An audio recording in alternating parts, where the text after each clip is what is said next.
आता होऊन जाऊ दे साऱ्या जगाला पाहू दे पडू दे पाऊल पुढं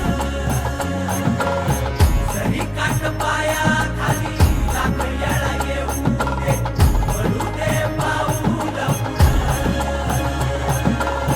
मोठी लढाई र लढू मातीसाठी र गड्या मनगटाच जोर लावून दाटला जरी अंधार एकजूट होऊ आज